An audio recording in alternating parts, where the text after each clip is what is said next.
Hey, hello everyone. Am I audible? Yes, sir. Okay. So हम लोग last class में क्या कर रहे थे? हम लोग इंटरनल एंड एक्सटर्नल फोर्स तक किए थे ना लास्ट क्लास में. मेडिकल. ठीक है, लास्ट क्लास हम लोग का लास्ट हम लोग बात किए थे इंटरनल एंड एक्सटर्नल फोर्स का और acceleration of centre of mass का. कुछ क्वेश्चन किए थे कि एक्सेलरेशन ऑफ सेंटर ऑफ मास क्या होगा, राइट? आज हम लोग थोड़ा सा और आगे प्रोसीड करते हैं. जैसे कि हमारे पास एक इक्वेशन था सेंटर ऑफ मास का, जो बेसिक फॉर्मूला था, दैट वाज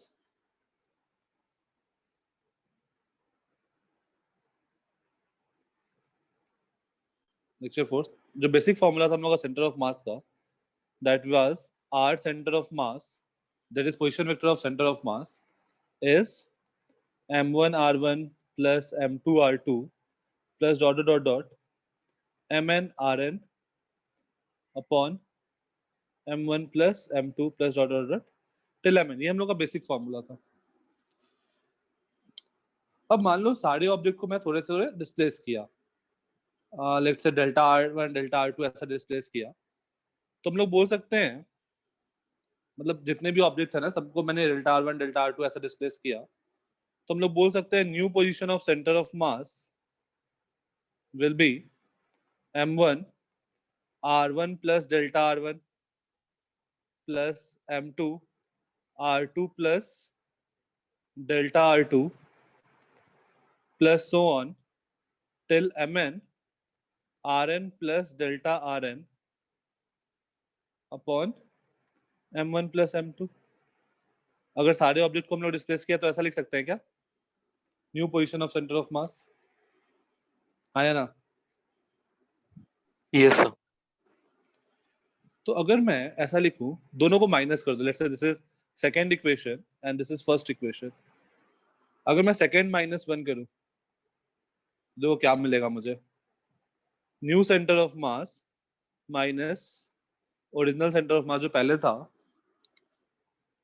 तो यहाँ m1 r1 और वो ऊपर वाला m1 r1 कैंसिल आउट होते जाएगा, और अपने पास एक्सप्रेशन क्या बच जाएगा, m1 delta r1 plus m2 delta r2 plus so on till mn delta rn upon m1 plus m2 plus dot dot dot mn.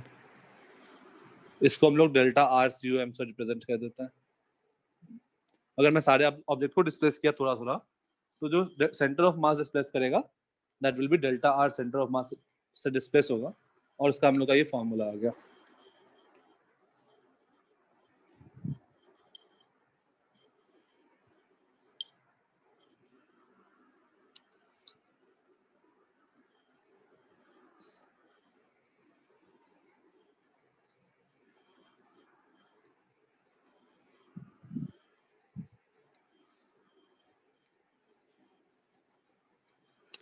आज हम लोग स्टार्टिंग के हाफ एन आवर इसी फॉर्मूला पे क्वेश्चंस करेंगे.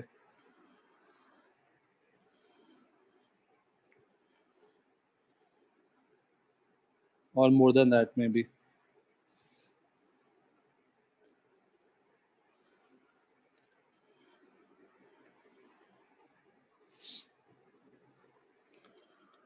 डन. Yes sir. ठीक है. अब मान लो सबका हो गया ना ये?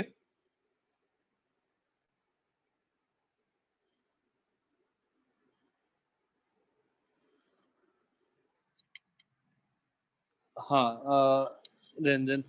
ओके, खुशी. हाँ खुशी, देखो आर डैश क्या है. जैसे मान लो हमारे पास ये सिस्टम था, जो मैं नेक्स्ट स्लाइड पे फोटो डायग्राम बनाता हूँ. जैसे मान लो इनिशियली हमारे पास ये m1 मास था, ये m2 था, ये m3 था. मैं 3 मास के लिए डिफाइन करता हूँ. Let's say this is r1, this is r2 and this is r3. मैंने इस ऑब्जेक्ट को m1 को लेट्स से थोड़ा डिस्प्लेस किया, दैट इज डेल्टा r1 से डिस्प्लेस किया, m2 को लेट्स से कहीं इधर डिस्प्लेस किया नीचे, लेट्स से डेल्टा r2 से डिस्प्लेस किया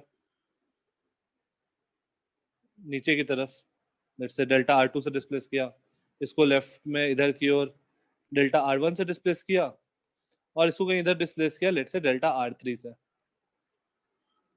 तो अब जो मेरा न्यू सेंटर ऑफ मास होगा ना खुशी, उसको मैंने r डैश से रिप्रेजेंट किया, जो न्यू सेंटर ऑफ मास होगा ये सबके डिस्प्लेस करने के बाद।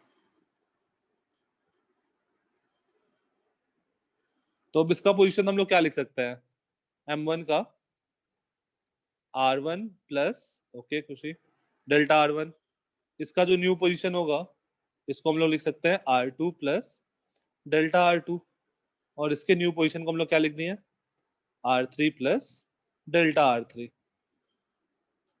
थोड़ा थोड़ा चेंज किया पोजीशन को। तो तो अब हमें तीनों का पोजीशन पता है, तो हमने new centre of mass find किया कि अगर डिस्प्लेस किया थोड़ा थोड़ा तो न्यू सेंटर ऑफ मास क्या होगा, और फिर दोनों को माइनस कर दिया तो मुझे change in the position of centre of mass मिल गया। Fine.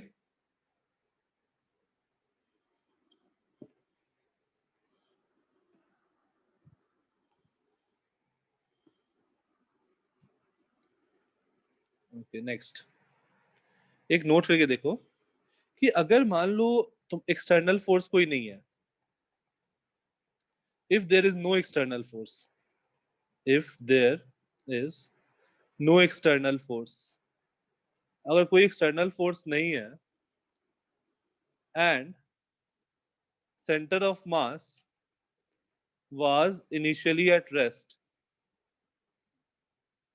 was initially at rest, और सेंटर ऑफ मास अगर रेस्ट पे था इनिशियली, तो मैं ऑब्जेक्ट के पोजीशन को अगर चेंज करूंगा, मतलब हो सकता है एक दूसरे के अट्रैक्शन के कारण या कोई किसी भी चीज के कारण हो सकता है वो पार्टिकल्स इधर उधर मूव करे, बट हो सकता है पार्टिकल्स इंडिविजुअल पार्टिकल मूव करे, but centre of mass move करेगा क्या,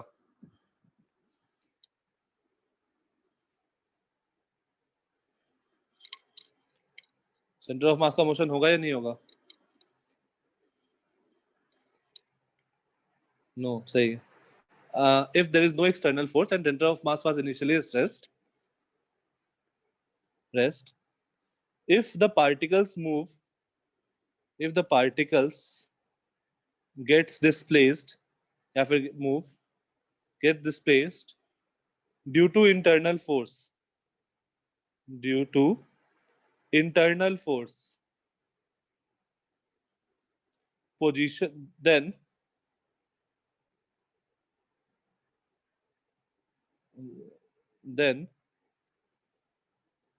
position, velocity and center of mass and acceleration of center of mass will not change, क्योंकि कोई एक्सटर्नल फोर्स नहीं है, centre of mass will not change, will not change लिख देना।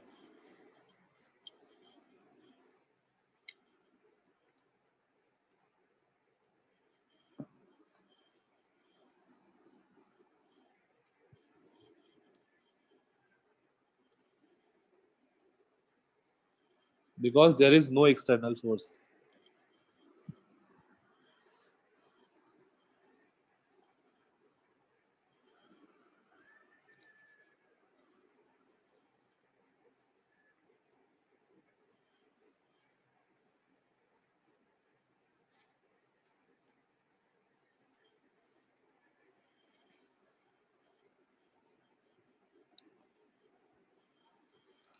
Done?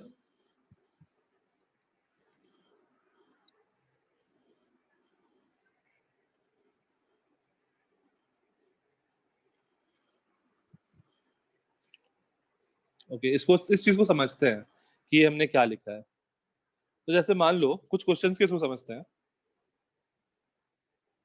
जैसे ये एक प्लैंक है, इस प्लैंक का मास कैपिटल M, यहाँ पे एक आदमी है, इस आदमी का मास स्मॉल m, ये प्लैंक एक स्मूथ सरफेस पे रखा हुआ है, स्मूथ सरफेस पे रखा हुआ है। अब ये आदमी क्या कर रहा है, इधर से इधर वॉक करना स्टार्ट किया प्लैंक पे। तो अगर आदमी प्लैंक पे मूव करेगा तो प्लैंक किधर मूव करेगा? अगर आदमी राइट साइड मूव कर रहा है तो प्लैंक किधर जाएगा? लेफ्ट में जाएगा। लेफ्ट में जाएगा। सबको फील आ रहा है?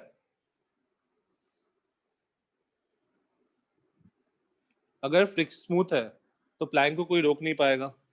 तो आफ्टर सम टाइम प्लैंक कुछ इधर हो गया होगा और आदमी कुछ आगे मूव कर गया होगा, हाँ या ना? यस। बट ये बताओ कि सेंटर ऑफ मास, आदमी आगे मूव कर गया, बट लेट्स से कि पहले सेंटर ऑफ मास यहाँ था, तो अभी भी सेंटर ऑफ मास कहाँ होगा? क्या यहीं पे होगा या चेंज कर जाएगा?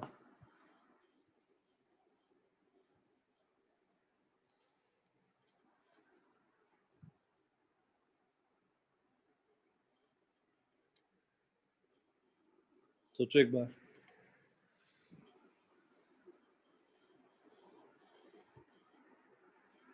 सेंटर ऑफ मास वही रहेगा या चेंज होगा? अगर मैं मैन प्लस प्लैंक को सिस्टम मानू तो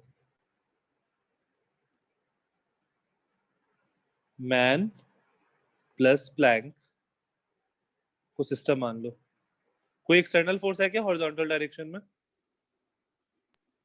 नो सर, वो ही रहेगा वो। अच्छा, हॉरिजॉन्टल डायरेक्शन में कौन कौन सा फोर्स है यहाँ पे?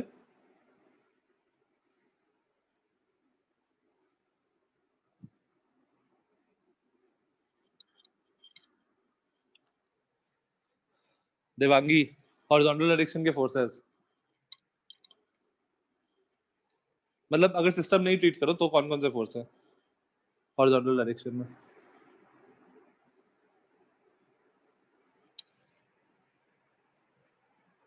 रंजन। सर, मैन और प्लैंक के बीच में फ्रिक्शन होगा। मैन और प्लैंक के बीच में फ्रिक्शन होगा, तो मैन पर आगे फ्रिक्शन लग रहा होगा, प्लैंक पर पीछे फ्रिक्शन लग रहा होगा, और उसी कारण प्लैंक पीछे मूव किया, मैन आगे मूव किया। बट अगर मैं मैन प्लस प्लैंक को सिस्टम मानूं तो there is no external force, no external force in horizontal direction. तो वर्टिकल डायरेक्शन में है, mg फोर्स है एक्सटर्नल दोनों का, बट अगर हॉरिजॉन्टल डायरेक्शन का बात करूं तो कोई भी एक्सटर्नल फोर्स नहीं है। और अगर एक्सटर्नल फोर्स नहीं है, this implies position of centre of mass will not change, हाँ या ना? Yes sir. यहां तक किसी को कोई दिक्कत?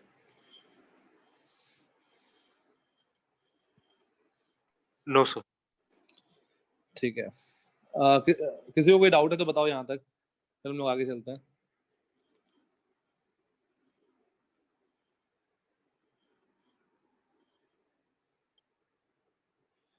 ठीक है, तो आगे चलते हैं। अब देखो, आदमी जैसे जैसे आगे जाएगा प्लैंक वैसे वैसे पीछे आएगा, सच सो दैट कि सेंटर ऑफ मास अपने पोजीशन पे ही रहे, सेंटर ऑफ मास मूव नहीं करे अपने पोजीशन से। तो अगर मान लो थोड़ा और आदमी आगे गया तो प्लैंक थोड़ा और पीछे आया होगा, और फाइनली आदमी प्लैंक के एंड पे पहुंच गया। थोड़ा इसको ऐसा बना लो, थोड़ा और आगे गया और आदमी प्लैंक के एंड पे पहुंच गया,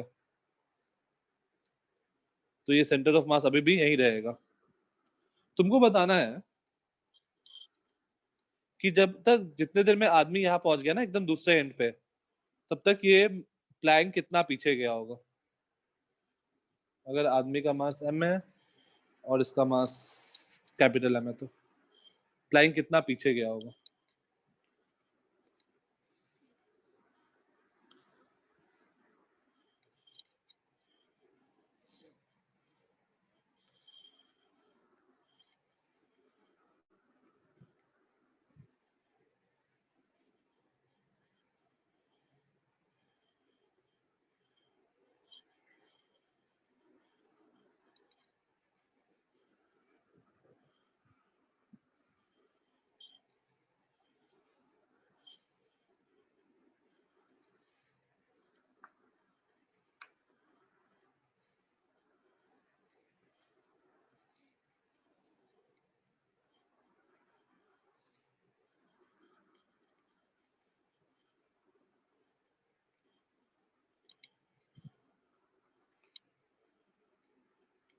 इसका यूज कर लेना, delta X U M will be 0, delta X U M will be 0।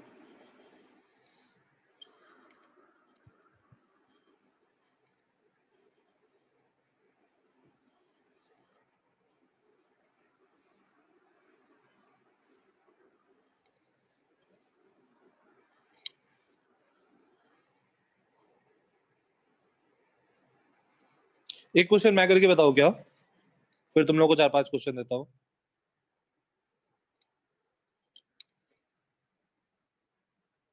ठीक है, लेकिन सेंटर ऑफ मास का पोजीशन चेंज क्यों नहीं होगा देवांगी? देखो, सेंटर ऑफ मास का पोजीशन चेंज इसलिए नहीं होगा ना क्योंकि कोई सेंटर ऑफ मास कब चेंज करेगा? इनिशियली रेस्ट पे था सेंटर ऑफ मास, अब कोई फोर्स है ही नहीं।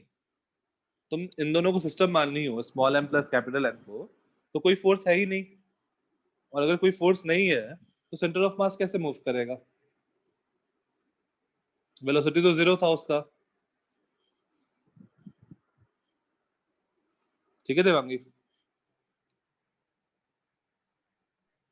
सर लेकिन वो मैन और प्लैंक लेकिन मूव कर रहे हैं ना। नहीं नहीं, अभी देखो, अभी मैन और प्लैंक दोनों रुके हुए हैं, ठीक है, दोनों स्टॉप है।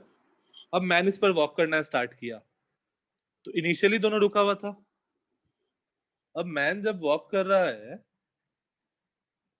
मैन जब वॉक कर रहा है तो क्या हो रहा है? जो फ्रिक्शन लग रहा है और जो प्लैंक पे फ्रिक्शन लग रहा है, ये दोनों क्या हो गया? Internal force. हाँ सर। ठीक है, इंटरनल फोर्स है तो डिस्प्लेस नहीं करेगा सेंटर ऑफ मास को, है ना?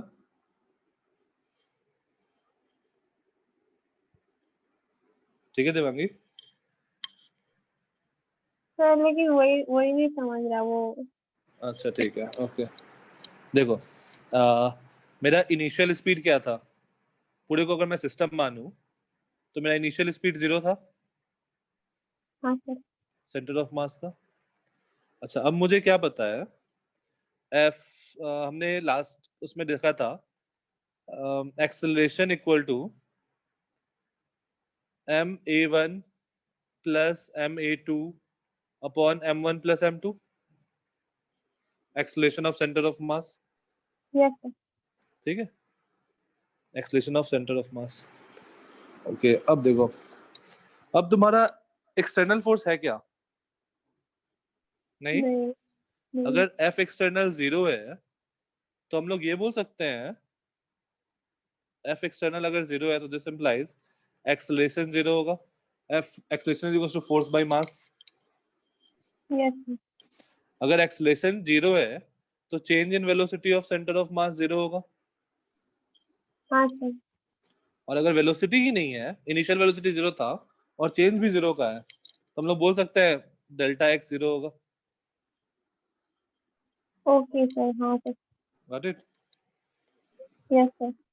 ठीक है, तो अगर एक्सटर्नल फोर्स नहीं है तो हम लोग का, और ऑब्जेक्ट इनिशियली रेस्ट पे था, तो हम लोग का पोजीशन चेंज नहीं करेगा। अब देखो ऐसे क्वेश्चन को अप्रोच कैसे करना है। एक मैं सॉल्व कर रहा हूँ, बाकी तुम लोग सॉल्व करोगे।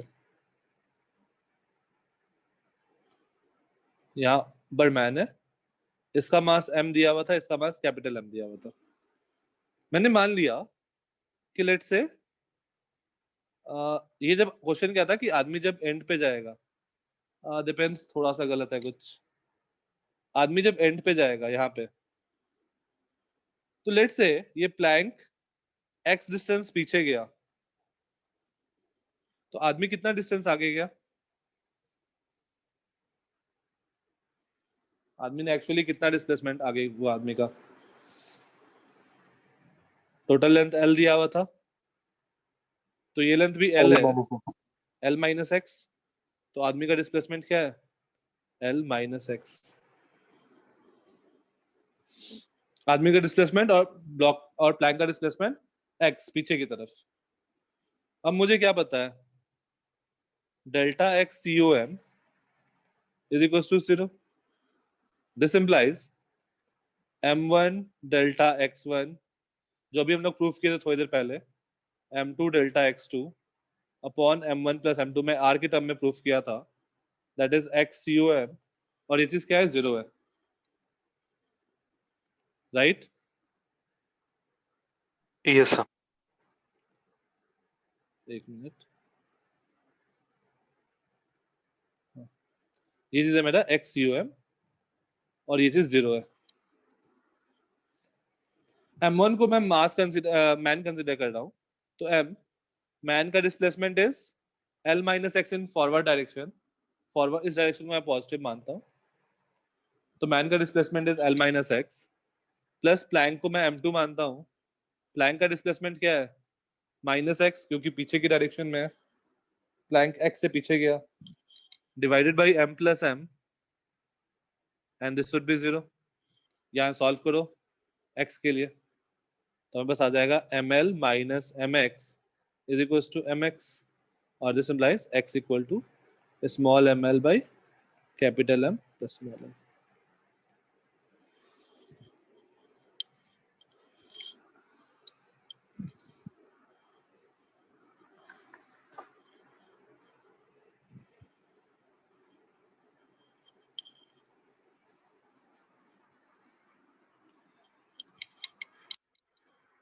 डिफिकल्ट है या इजी है?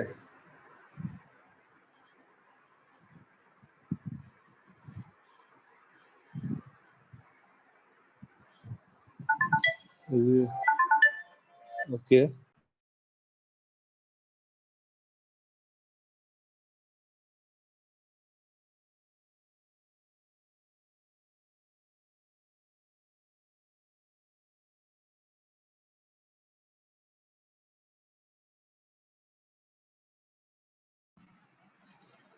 ठीक है, इजी है। चलो एक हम लोग क्वेश्चन करते हैं, तुमको जैसे जैसे ज्यादा क्वेश्चन करेंगे तुमको फील आ जाएगा क्या करना है। आज का पूरा क्लास हम लोग इसी टाइप के क्वेश्चन में स्पेंड करेंगे मोस्ट ऑफ द टाइम। तो नेक्स्ट क्वेश्चन ट्राई करो। जैसे मान लो ऐसा सिचुएशन है,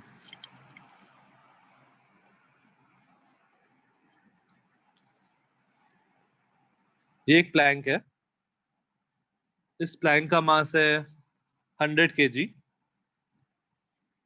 इस पे दो आदमी खड़ा है। Let's say this is A and this is B. A का मास है 60 kg और बी का मास है 30 kg। अब आदमी बी जो है वो वहीं पे रुका हुआ है अपने पोजीशन पे, वो मूव नहीं कर रहा है, बट ए जो है वो मूव करके बी के पास गया। ए जो है अभी स्टेशनरी था सब कुछ, और ये सरफेस स्मूथ है, अभी सब कुछ स्टेशनरी था। ए जो है वो मूव करके बी के पास गया, तो एज अ रिजल्ट क्या होगा? प्लैंक पीछे जाएगा। बताना है जब ए बी के पास पहुंच जाएगा तो प्लैंक का डिस्प्लेसमेंट क्या होगा।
लेंथ खुशी एल मान लो।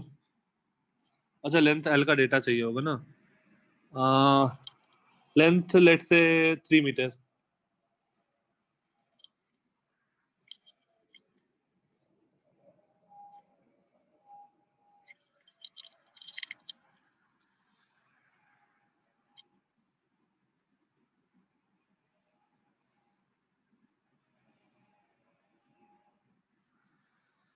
9/8।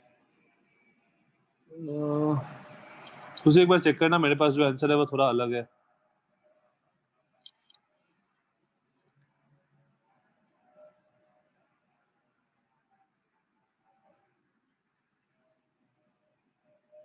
और ये मत, और बी भी प्लैंक के साथ लेफ्ट में आएगा, ये भी ध्यान देना।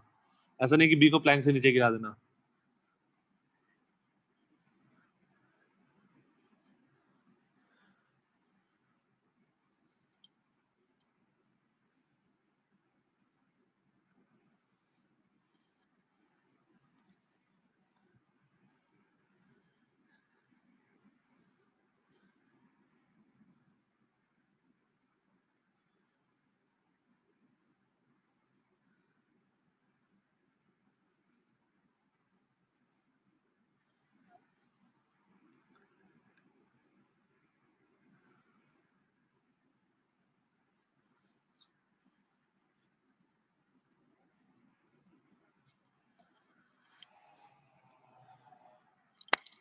और किसी का कोई आंसर? फाइनल पोजीशन बनाओ, देखो क्वेश्चन आसान हो जाएगा। फाइनली कैसा दिखेगा?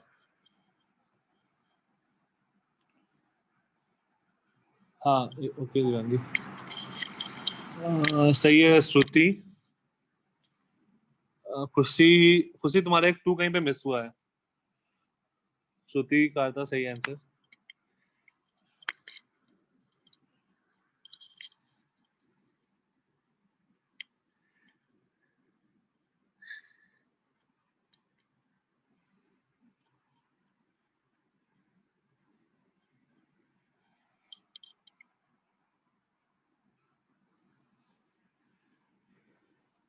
सही है निरंजन।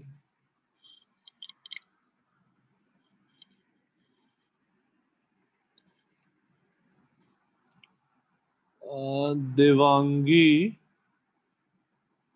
देवांगी -1/19 नहीं देवांगी।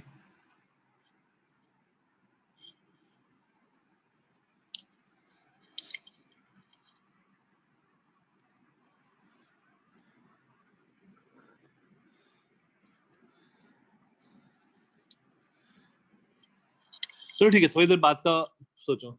सही है दीपेंद्र, बढ़िया। थोड़ी देर बाद का सिचुएशन सोचो। ये प्लैंक पीछे आ गया,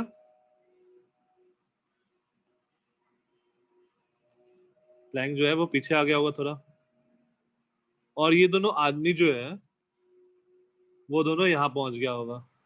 30 kg वाला भी और 60 kg वाला भी। अगर मैं प्लैंक का डिस्प्लेसमेंट x मानू पीछे की तरफ, तो 30 kg कितना मूव किया? 30 kg भी पीछे x गया, और 60 kg आगे कितना गया? 3 - x, क्योंकि टोटल लेंथ क्या है? 3 है। तो 60 kg आगे कितना गया? 3 - x। अब again conservation of centre of मास करो, दैट इज 0।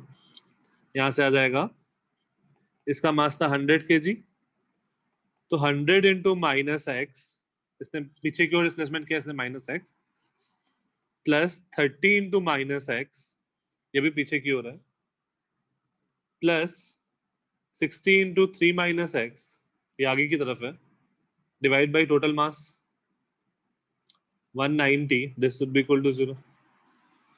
तो यहां से अगर हम लोग सॉल्व करें तो -100x -30x -60x plus 180 equal to 0, और this implies 190x equal to 180 और x equal to 18/19 of a metre.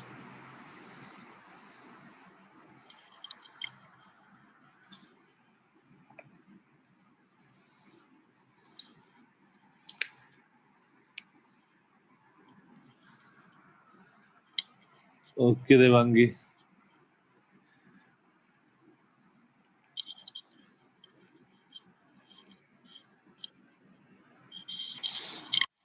Easy है, सेम जैसे हम लोग सेंटर ऑफ मास का था m1x1 प्लस m2x2, वही सेम फॉर्मूला लगा रहे हैं काइंड ऑफ। बस डायरेक्शन ध्यान से, कौन आगे मूव कर रहा है कौन पीछे मूव कर रहा है।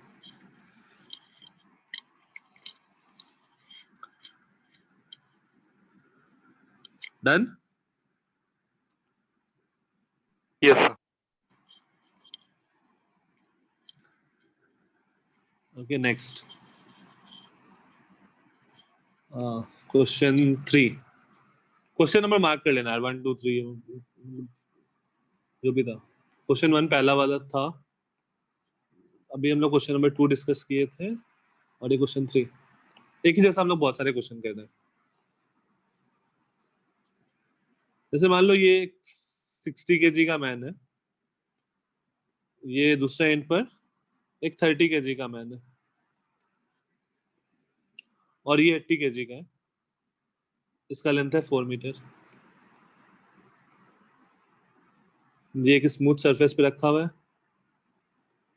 स्मूथ, इसको ए बोल दिया, इसको बी बोल दिया. अब ए और बी जो है वो दोनों mid point of the plank पे आना चाहता है. A and B both moves to the midpoint of the plank. Midpoint of the plank. Find the displacement of center of. Find the displacement of the plank. Find the displacement of the plank. ये question सही से करना. Displacement of the plank.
Six by eight नहीं, depends.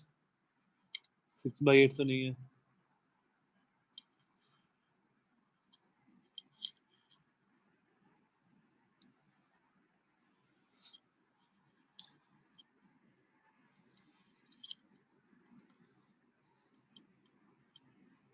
Figure सही से.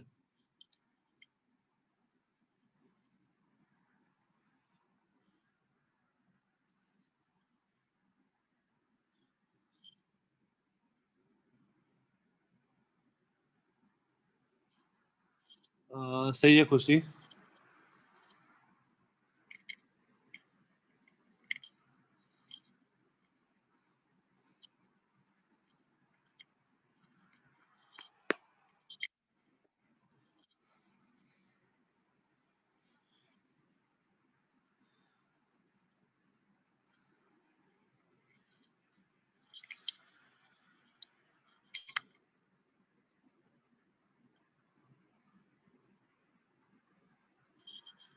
निरंजन नहीं.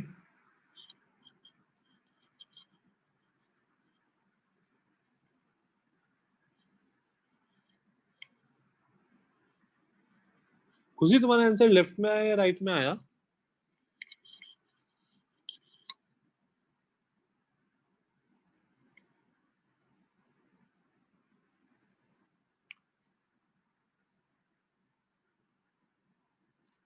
ठीक है खुशी.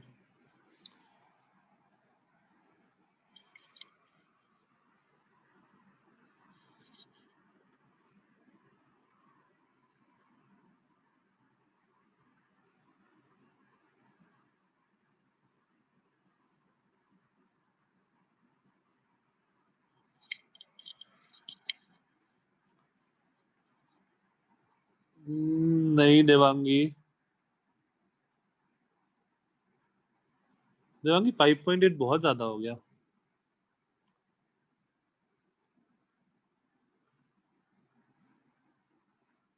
ओके देवांगी, अनम्यूट कर सकती हो। हाँ सर। कैसे प्रोसीड करें? 60 इंटू 4 माइनस एक्स, वो एक्स प्लैंक का डिस्प्लेसमेंट है। अच्छा प्लस एक्स, एक मिनट आराम से पहले फिगर बनाने में हेल्प कर दो। ये प्लैंक यहाँ पहुंचा, मान लिया एक्स डिस्टेंस पीछे हुआ, ठीक है? हाँ सर। तो ए यहाँ पहुंच गया, बी भी यहाँ पहुंच गया, तो ए का डिस्प्लेसमेंट कितना हुआ? 4 माइनस एक्स। नहीं, और कोई? ए का डिस्प्लेस क्या? 2 माइनस एक्स। इसके मिड पॉइंट पे पहुंचना है ना देवांगी, तो ये ओके। डिस्टेंस तो 2 होगा ना। हाँ हाँ सर। तो ए का डिस्प्लेसमेंट 2 माइनस एक्स, बी का displacement plus X, 2 plus X to the left, और प्लैंक का भी मैंने एक्स माना टू द लेफ्ट। ये फील आ रहा है सबको यहाँ तक? Yes, sir. Yes sir. अब क्या करो, 60 kg का 2 माइनस एक्स है आगे की तरफ, 30 kg का पीछे की तरफ है 2 प्लस एक्स, तो plus 30 into minus of 2 minus X, और 80 kg का minus X, this would be 0। तो ये आ गया हमारे पास 120 minus 60x minus 60 minus 30x minus 80x equal to 0। 120 minus 60 is 60 is equals to 9817 170x, और this implies x is equals to 60 by 170। तो हमने x को पीछे की तरफ माना था, तो प्लैंक लेफ्ट में मूव करेगा 6 by 17 मीटर। इसने कहाँ गड़बड़ कर दी है? कितने लोगों ने 4 माइनस एक्स लिखा है? देवांगी और Sir, मैंने भी लिखा 4 minus x. निरंजन, और किसी का? ओके अब ये वाला एरर कैसे हम लोग हटाएंगे? जैसे मत मान लो ये, इस एरर को क्या बोलेंगे, इस टाइप की गलती को?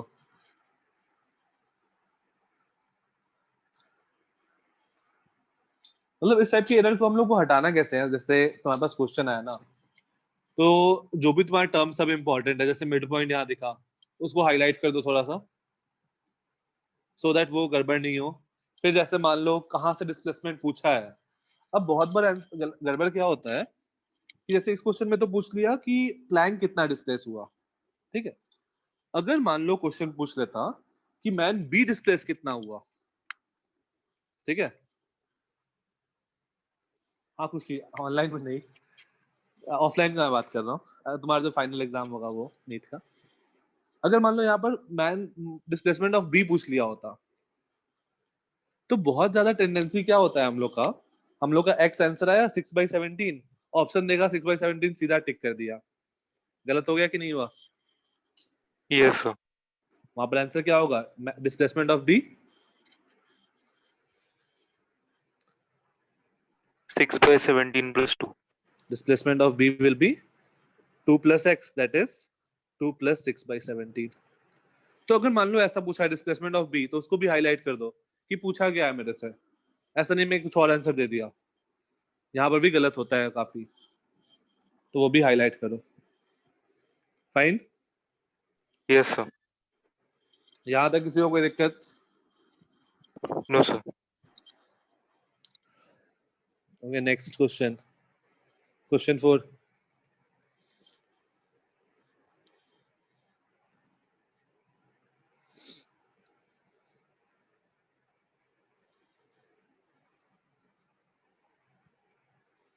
मान लो एक इस टाइप का वेज है, ये सरफेस स्मूथ है,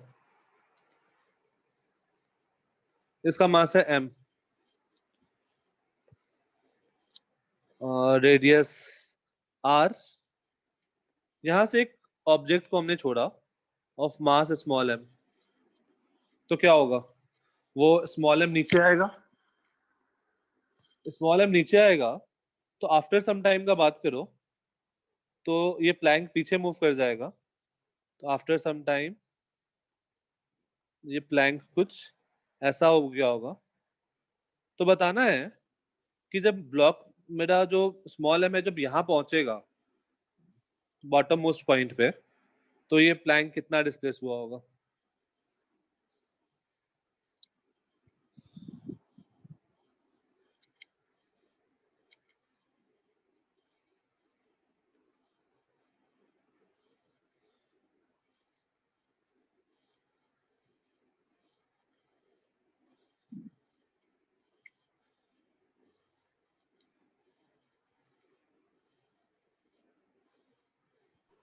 सर इधर x जीरो रहेगा क्या? क्या? हाँ, क्योंकि हॉरिजॉन्टल डायरेक्शन में अगर तुम्हें स्मॉल m और कैपिटल M को सिस्टम मान लो तो कोई फोर्स है हॉरिजॉन्टल डायरेक्शन में। जो तुम नॉर्मल के बारे में सोच रही हो वो तो इंटरनल फोर्स हो जाएगा, है ना खुशी? हाँ सर, लेकिन इसका शेप कर्व्ड है तो शेप शेप कर्व है तो देखो mg लग रहा होगा, बट mg किस डायरेक्शन में, वर्टिकल डायरेक्शन में, तो मुझे वर्टिकल डायरेक्शन से तुम कोई मतलब ही नहीं है। हॉरिजॉन्टल डायरेक्शन का बात करो तो नॉर्मल लग रहा होगा हॉरिजॉन्टल में, बट दोनों ऑब्जेक्ट पे इक्वल एंड अपोजिट लग रहा होगा, तो नॉर्मल क्या हो जाएगा, इंटरनल फोर्स हो जाएगा अगर मैं capital M plus small m को सिस्टम मानूं तो, है ना? ओके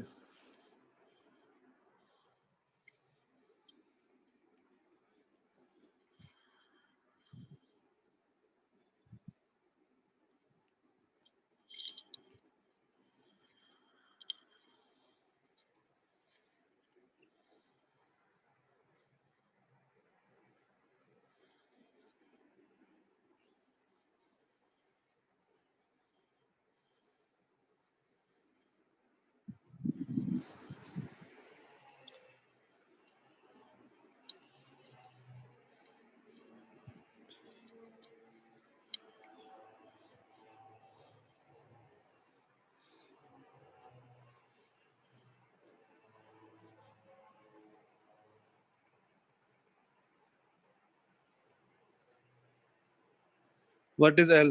L को L ले लो खुशी, यहाँ से यहाँ का लेंथ है ना, ये L है, या फिर 2r तुमको दिया है ना, ये लेंथ 2r बोल सकती हो।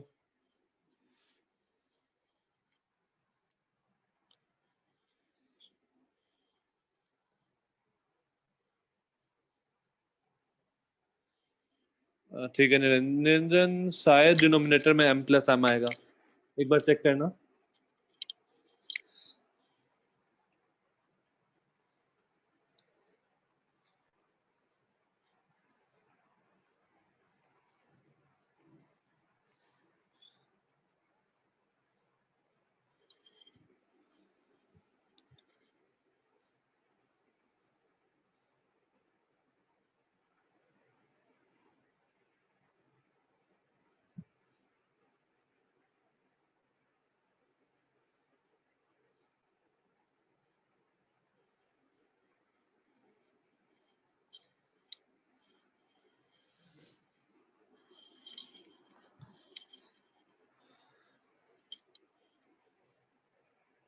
और किसी का कोई आंसर?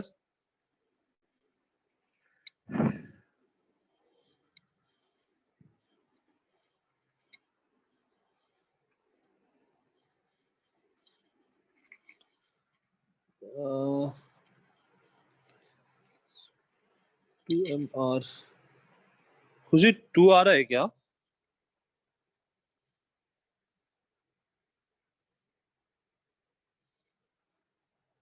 अच्छा, एक बार चेक करना 2 का बस, मतलब मेरे पास आंसर नहीं है। हाँ ठीक है,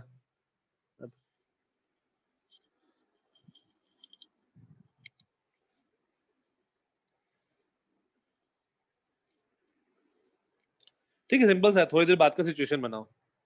तो थोड़ी देर बाद लेट्स से ये यहाँ पहुंच गया,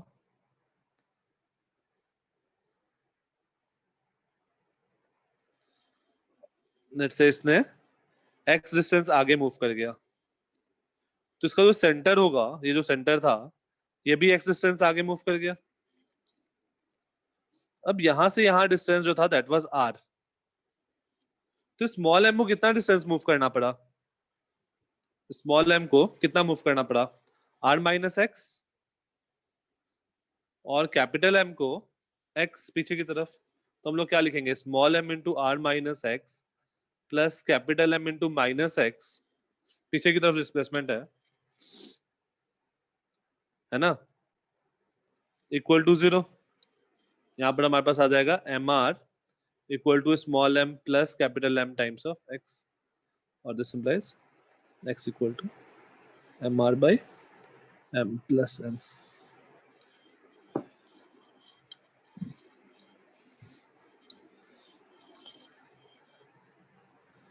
हाँ गुजी, अगर फ्रिक्शन होगा तो हम लोग ये सब काम कुछ भी नहीं कर सकते हैं, क्योंकि फ्रिक्शन एक्सटर्नल फोर्स हो गया,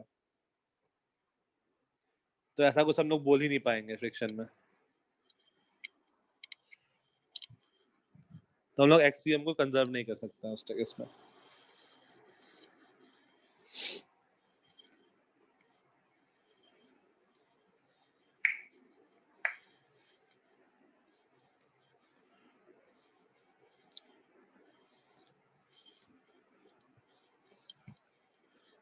नेक्स्ट क्वेश्चन 5। तो सारे क्वेश्चन हम लोग सेम काम कर रहे हैं, इस क्वेश्चन में भी सेम काम होगा, बस देखने में अलग है। ये एंगल है थीटा, इसका मास है 10m, इसके ऊपर हमने एक ब्लॉक रख दिया ऑफ मास m। ये वाला लेंथ जो है दिस इज 2.2 मीटर। अब ये जो ये स्मॉल m और 10m को जो m है वो दोनों सेम है, ये भी स्मॉल m ही है।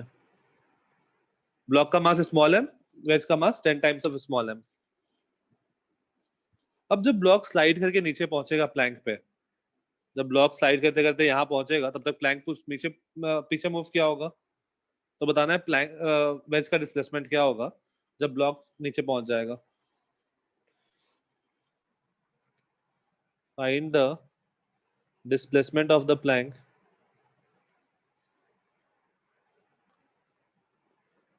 when block reaches the bottom, when block reaches the bottom।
Okay, इस बार सॉल्व कौन करेगा?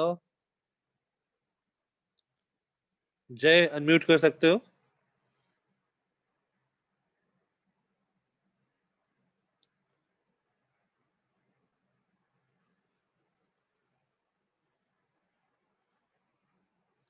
आदित्य?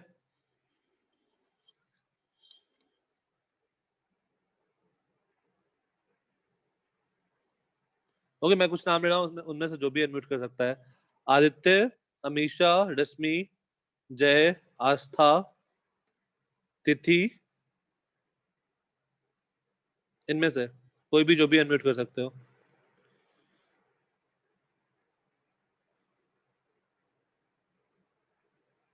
किसी का अनम्यूट नहीं हो रहा है। सही है निरंजन। चिन्मयी अनम्यूट कर सकती हो?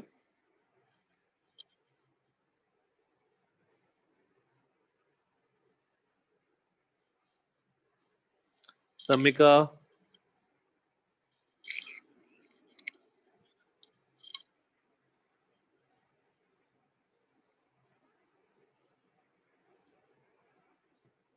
श्रवणी,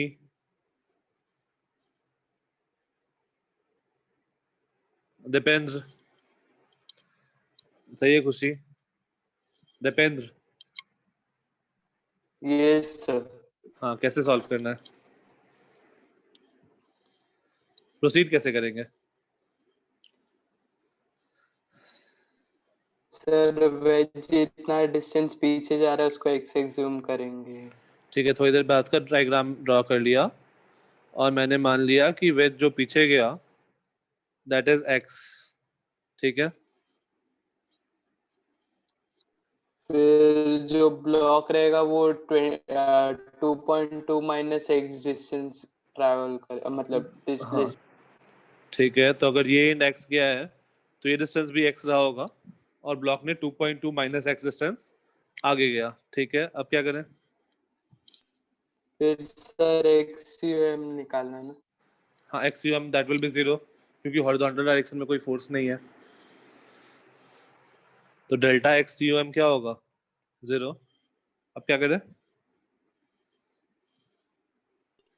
सर वैल्यूज पुट कर देने का। वैल्यू पुट कर देने का m into 2.2 minus X plus 10m into minus x, it should be 0।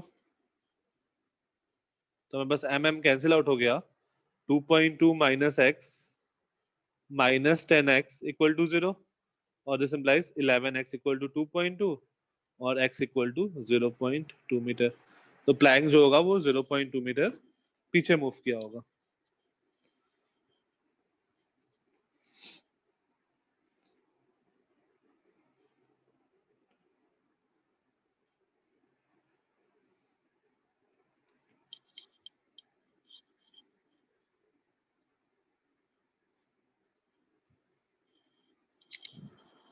Done? Yes.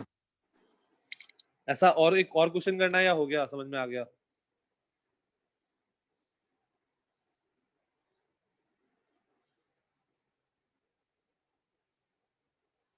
One more, okay ठीक है, चलो थोड़ा सा अलग करते हैं।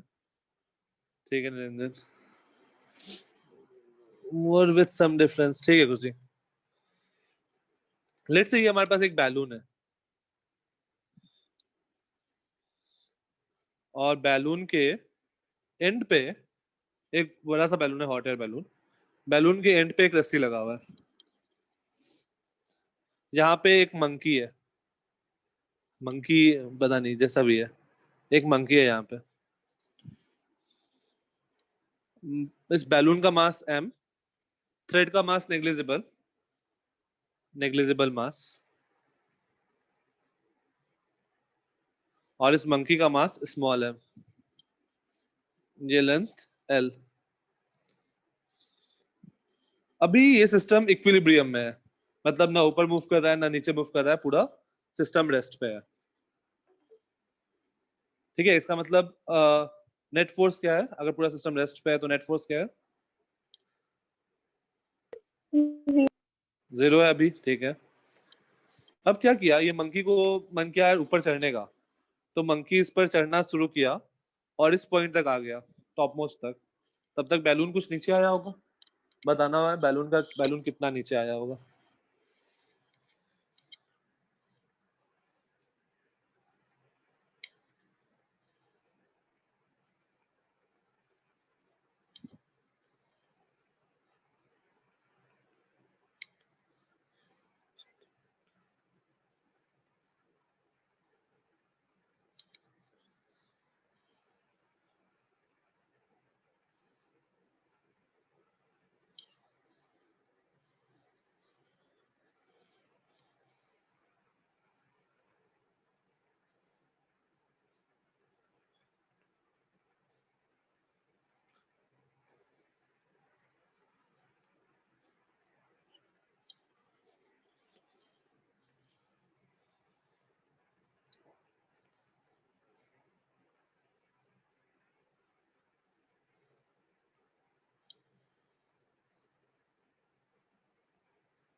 सही है खुशी।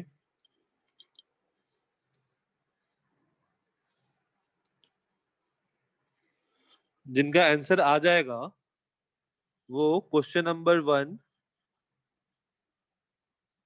2, 6, एक्चुअली क्वेश्चन नंबर 1, 2 और 6 तीनों सेम क्वेश्चन है। तीनों का आंसर देखो और फील करो कि तीनों सेम क्वेश्चन है। पहले आंसर निकालो उसका, ठीक है निरंजन?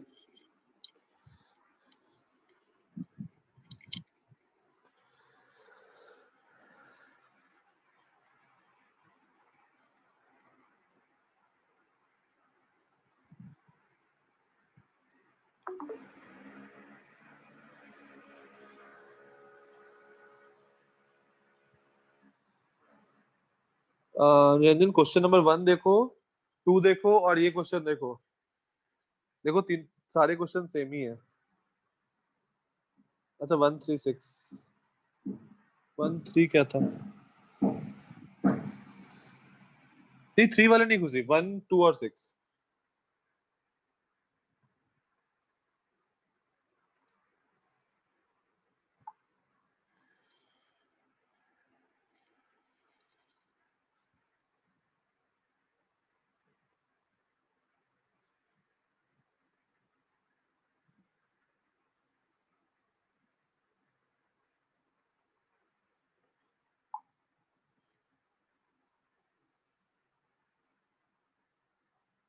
That wedge balloon.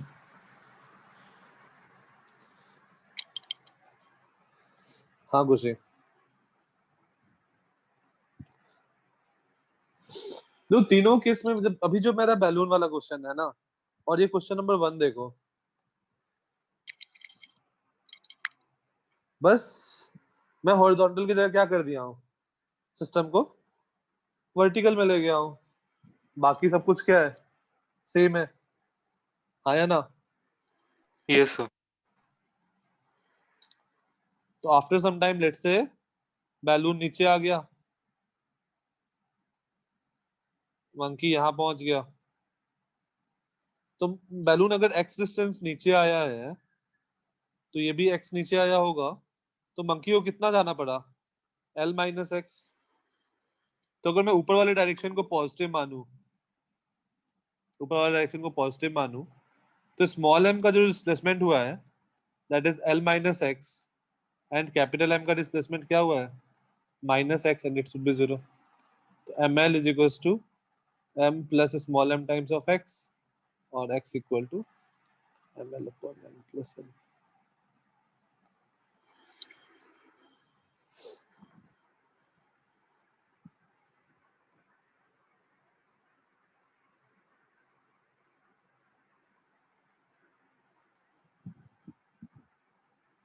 देखो सारे क्वेश्चन का आंसर सेम है। इन 1 का, 2 का, 2 का भी आंसर देखो सेम, वही फॉर्मूला बन रहा है। अगर फॉर्मूला के टर्म में बात करो तो इस पूरे को एक सिस्टम मान लो, यहां से यहां तक, तो ये 130 kg का एक सिस्टम है। उसका देखो तो फॉर्मूला सेम बन रहा है क्या?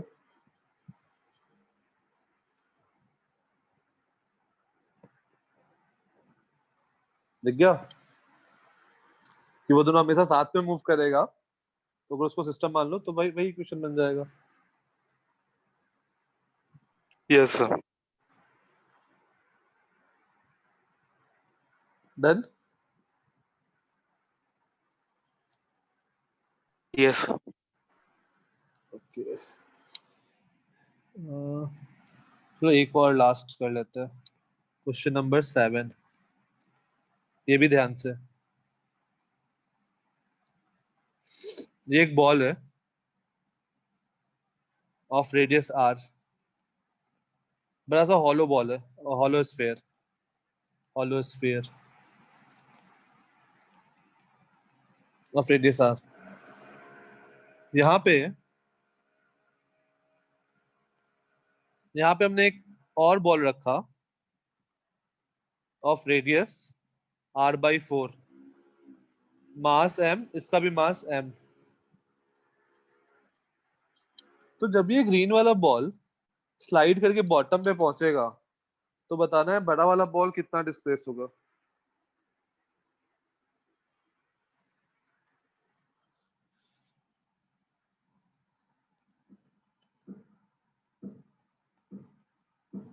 Find the displacement of green ball. Sorry, find the displacement of big ball when the smaller ball reaches the bottom. Ball reaches the bottom.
Three R by 8।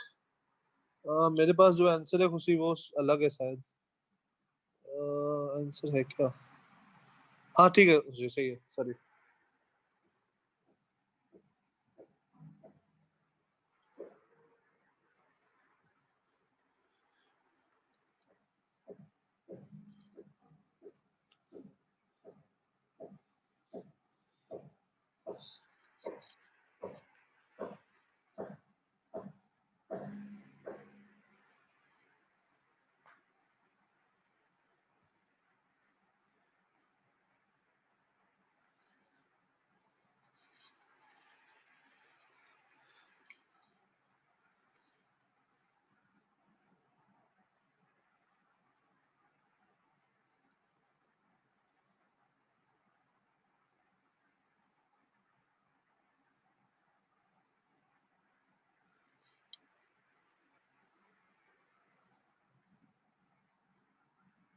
आया?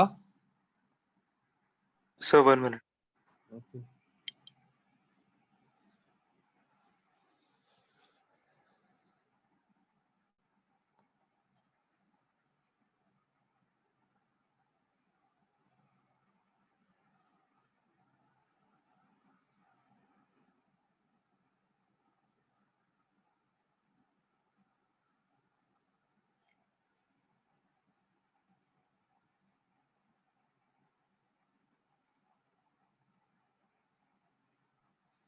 नहीं निरंजन।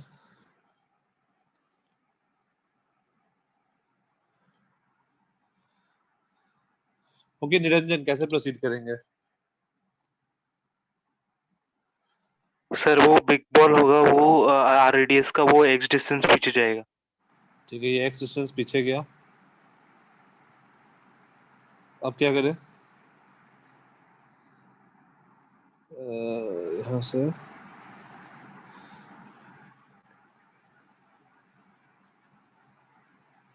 यस है, चलो ये एक्स डिस्टेंस पीछे गया। अब तो इस बॉल को कितना आगे जाना पड़ेगा? सही है डिपेंड्स।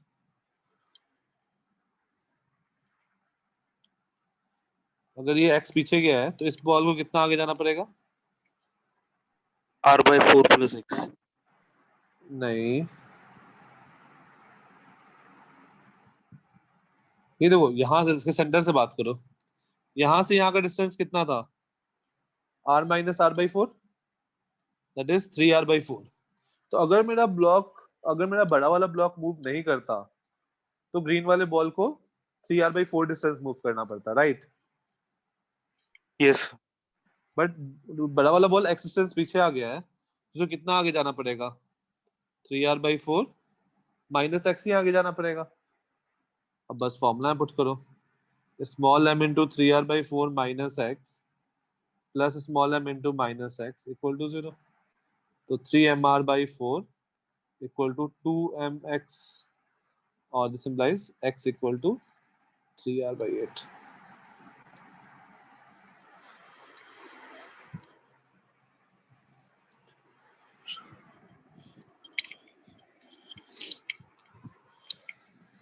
ठीक है, तो हम लोग आइडेंटिफाई करेंगे, अगर मेरा एक्सटर्नल फोर्स नहीं है तो हम लोग का position of centre of mass conserve रहेगा। तो बहुत लोग ये वाला जो हेडिंग है उसको हम लोग conservation of position of centre of मास भी बोल सकते हैं। Conservation of position of centre of मास, जो हम लोग आज स्टार्ट किए थे स्टार्टिंग से ही। तुम चाहो तो स्टार्टिंग लिख सकते हो, conservation of position of centre of mass. Next heading, next topic, momentum.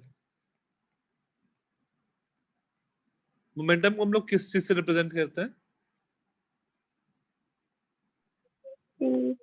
Small p vector, and momentum is product of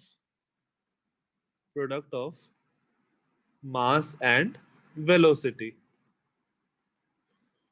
scalar quantity है vector quantity? Vector quantity. Vector quantity, इसलिए हम लोग p पे ऊपर वेक्टर लगाए हैं, p vector is equals to mass times of velocity vector. तो जिस डायरेक्शन में वेलोसिटी होगा उसी डायरेक्शन में मोमेंटम होगा। फॉर एग्जांपल, लेट्स से ये एक ऑब्जेक्ट है, ये इधर की ओर मूव कर रहा है 2 मीटर पर सेकेंड से, ऊपर की ओर मूव कर रहा है 3 मीटर पर सेकेंड से, and out of the plane move कर रहा है 5 मीटर पर सेकेंड से। इस ब्लॉक का मास है 1 kg।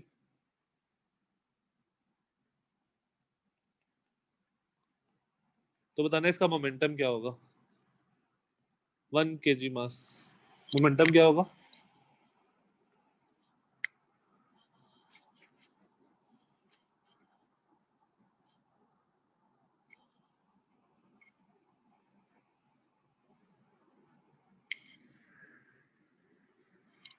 मास इंटू वेलोसिटी करते जाओ तो 1 इंटू 2 इन आई कैप प्लस 1 इंटू 3 इन जे कैप प्लस 1 इंटू 5 इन के कैप। ये मेरा मोमेंटम हो गया।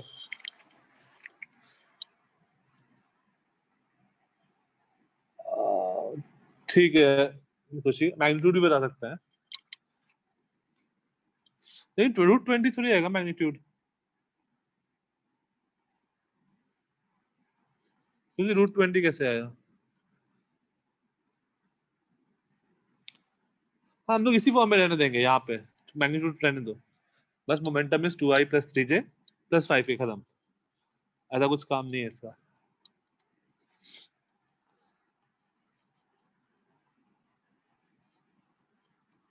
ठीक है, तो मोमेंटम हम लोग को, सब लोग को पता है बचपन से, क्लास 9 से ही, कि मोमेंटम क्या होता है, mass into velocity.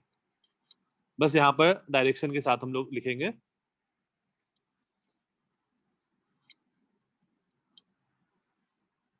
Next heading दो, conservation of momentum.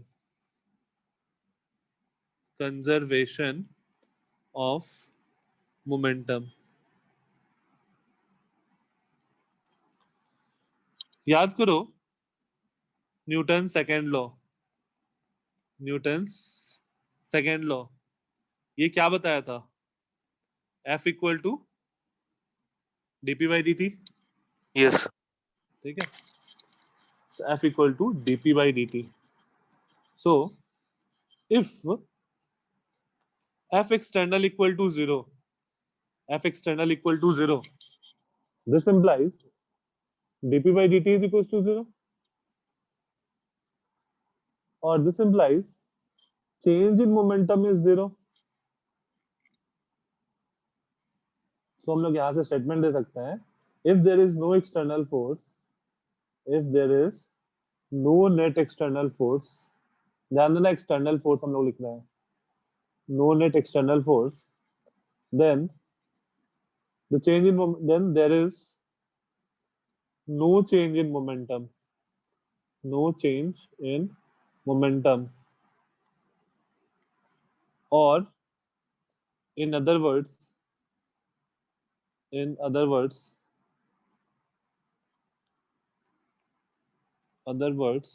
momentum will remain constant. Momentum will remain constant, conserved. Momentum will remain conserved.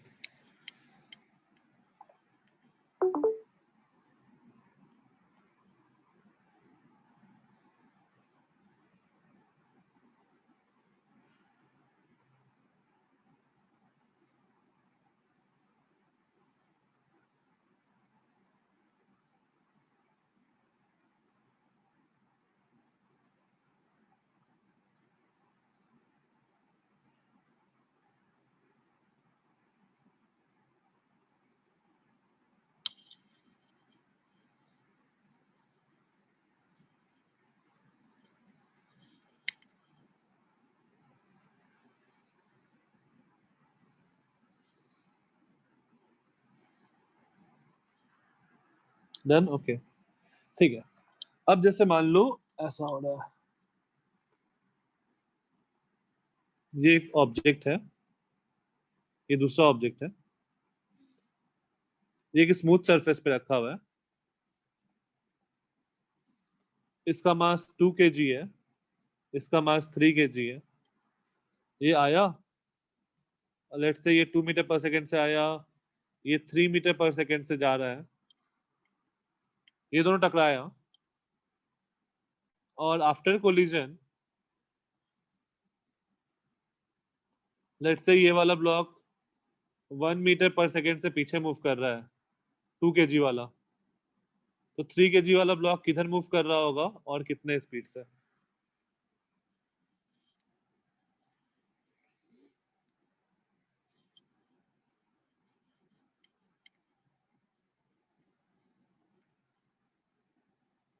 Wait, data कुछ गड़बड़ आएगा, एक मिनट. 94552, ये 2 मीटर पर सेकंड से पीछे मूव कर रहा है, तो 3 kg वाला किधर आएगा, मूव करेगा?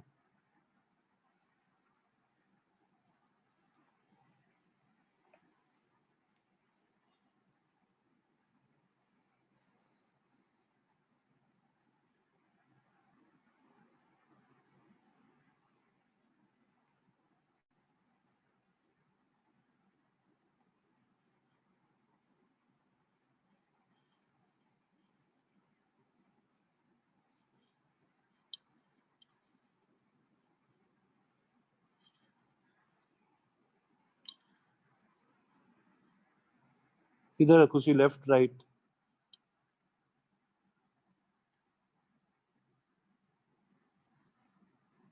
सही है.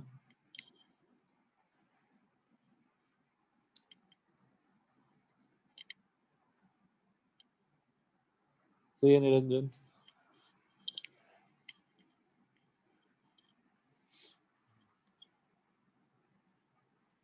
अच्छा, यहाँ पर चाहो तो ऐसा लिख सकते हो, if net force along x direction is 0, this implies change in momentum along x will be 0.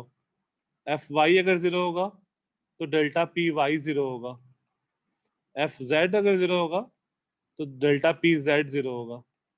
ऐसा मत करना कि Fx 0 है तो डेल्टा पी जेड को भी 0 कर देना, ऐसा नहीं. जिस डायरेक्शन में फोर्स 0 उस डायरेक्शन में मोमेंटम चेंज 0. देवांगी नहीं, Devangi momentum is vector quantity.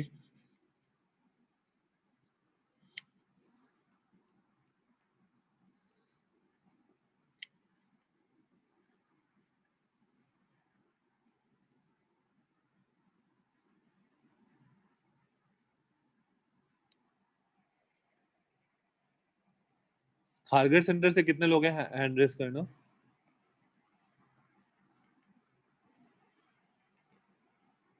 Kharghar centre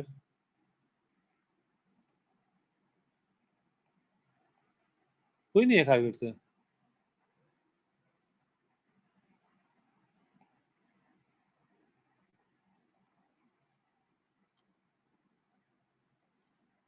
नहीं देवांगी। चलो देखते हैं। अगर मैं इनिशियल मोमेंटम का बात करूं, लेट्स से मैं इस डायरेक्शन को पॉजिटिव मानता हूं, तो initial momentum was 2 into 2 I plus 3 into 3, लेकिन ये किस डायरेक्शन में है? Minus I, so it is 4I minus 9I। तो इनिशियल मोमेंटम हमारे पास था -5I। अगर मैं ये दोनों ब्लॉक 2 kg और 3 kg ब्लॉक को सिस्टम मान लूं, तो क्या कोई एक्सटर्नल फोर्स है हॉरिजॉन्टल डायरेक्शन में?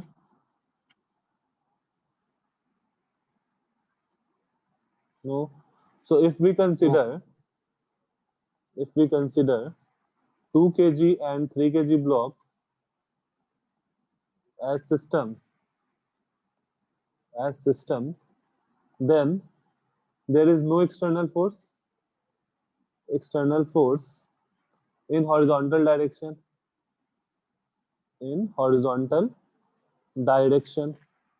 or this implies delta px equal to 0 or initial momentum is equals to final momentum। अब मान लो इसका स्पीड v है, तो हम लोग फाइनल मोमेंटम क्या लिखेंगे? 3 into v in positive I and 2 into 2 in negative I। तो ये बन गया 3v minus 4 in I।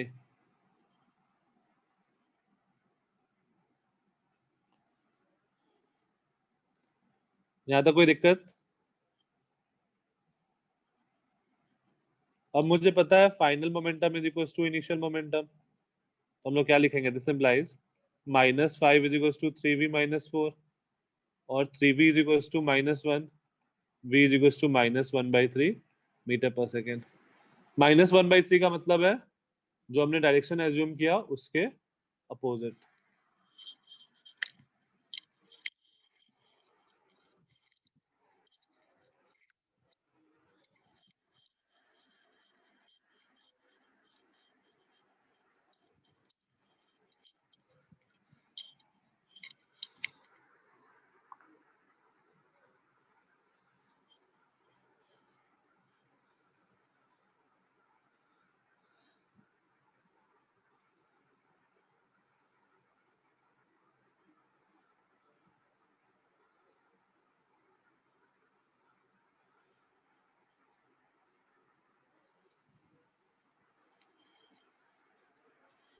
Done.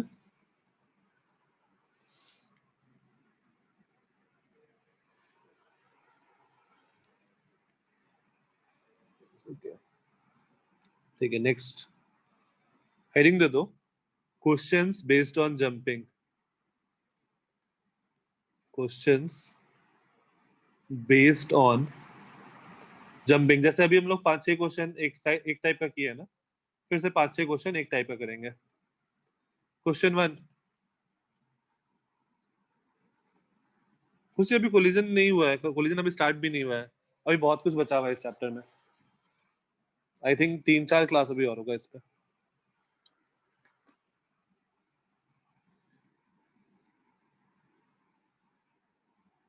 और more than that even centre of मास पूरा चैप्टर है। मान लो ये एक प्लैंक है ऑफ मास m, ये एक स्मूथ सरफेस पे रखा हुआ है, इस पे एक आदमी खड़ा था ऑफ मास स्मॉल m। अभी ये रेस्ट पे था, पूरा सिस्टम रेस्ट पे है, ठीक है। अभी अचानक से मान लो इस आदमी को कुछ हुआ, ये आदमी क्या किया? जंप कर गया with a speed v relative to ground. ये आदमी जंप किया with a speed v relative to ground. Find the speed of plank after man jumps। फाइंड the speed of plank after man jumps.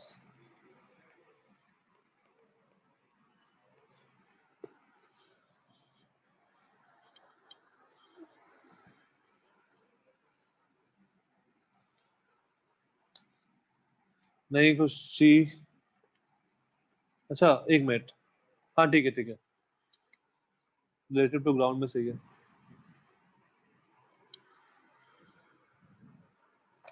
किस तरफ खुशी?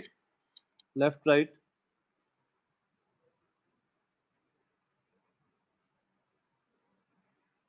Fine, सही है।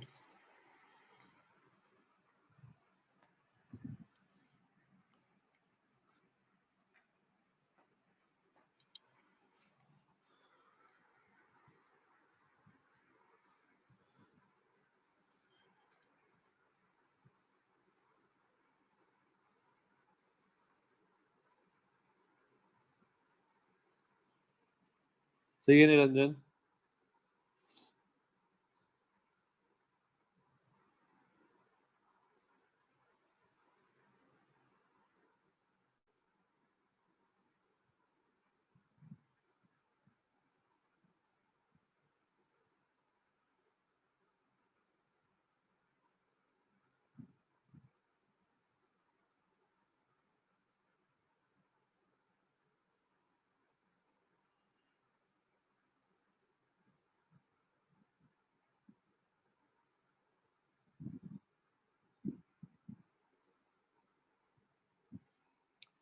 ठीक है, सिंपल सा है।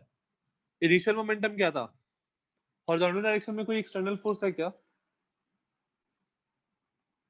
अगर मैं मैन प्लस प्लैंक को सिस्टम मानूं, मैन प्लस प्लैंक को अगर मैं सिस्टम कंसीडर करूं, तो external force in horizontal direction कितना है? 0। 0, सही है, डिपेंड्स। अगर हॉरिजॉन्टल डायरेक्शन में एक्सटर्नल फोर्स नहीं है, this implies delta P X 0 होगा, और हम लोग बोल सकते हैं initial momentum along X equal to final momentum along X, right? Yes sir. Okay, अब इनिशियली सब कुछ रेस्ट में था, तो हमें पता है इनिशियल मोमेंटम कितना है? 0। फाइनल मोमेंटम का बात करो, आदमी v स्पीड से कूद गया, तो आदमी का स्पीड आगे की तरफ v है, मान लो इसका स्पीड पीछे की तरफ u हुआ, तो final momentum will be m into V, आगे की तरफ को पॉजिटिव लिया, minus capital M into U, और हम लोग क्या बोलेंगे? Initial momentum is equals to final momentum is equals to 0, और यहां से आ जाएगा u equal to small M V by capital M.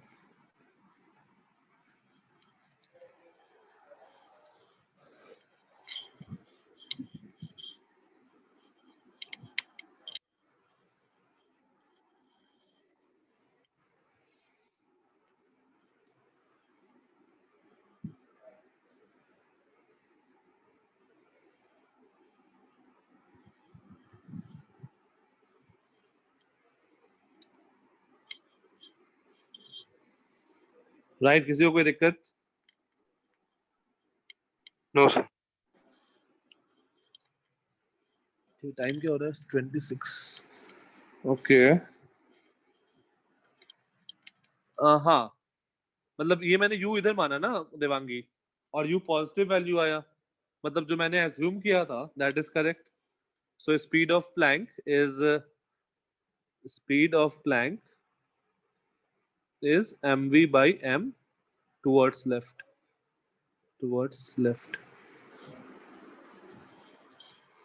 Fine.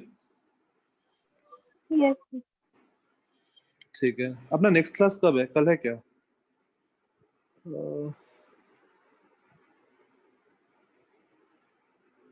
Medical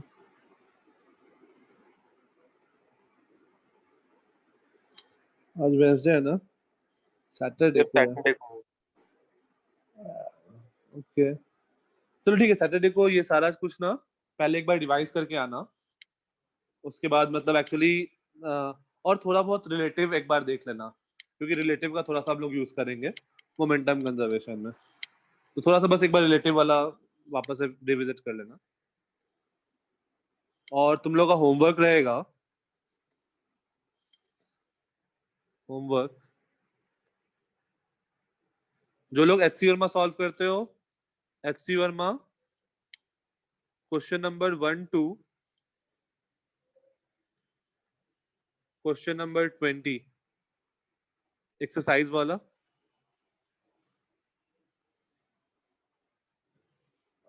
yes खुशी, देयर विल बी TWT। कब रखे यार, एक्चुअली बहुत सारे एग्जाम हो रहा है अभी, आज वेंसडे है ना। एक मिनट खुशी, मैं देखता हूँ, रुक जाओ एक मिनट। उसके बाद फिर सॉल्व्ड एग्जाम्पल में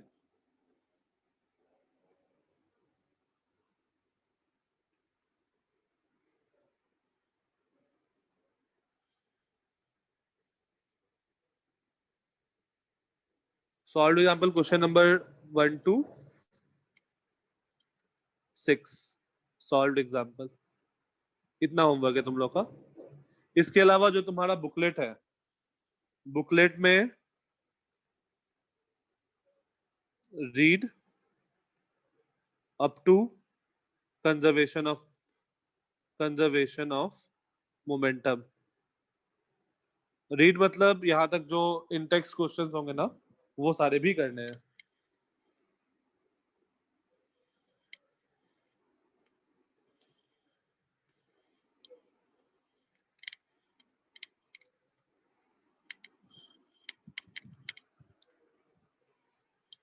फाइन, ठीक है। आज की क्लास में किसी को कोई डाउट?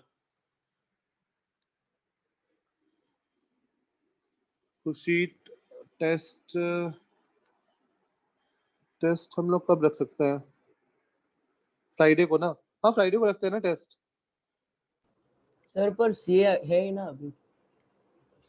सीए तुम लोग का पोस्टपोन हुआ है, तुम लोग को बताया नहीं क्या है? हाँ सर बताया 17 को। हाँ 17 को है, ठीक है। सीए में वैसे भी वर्क पावर एनर्जी नहीं रहेगा, तो अपना TW2 में रख लें उसको। जुलाई बैच स्टूडेंट, तुम लोग का वर्क पावर एनर्जी नहीं हुआ, इसलिए सीए में नहीं रहेगा।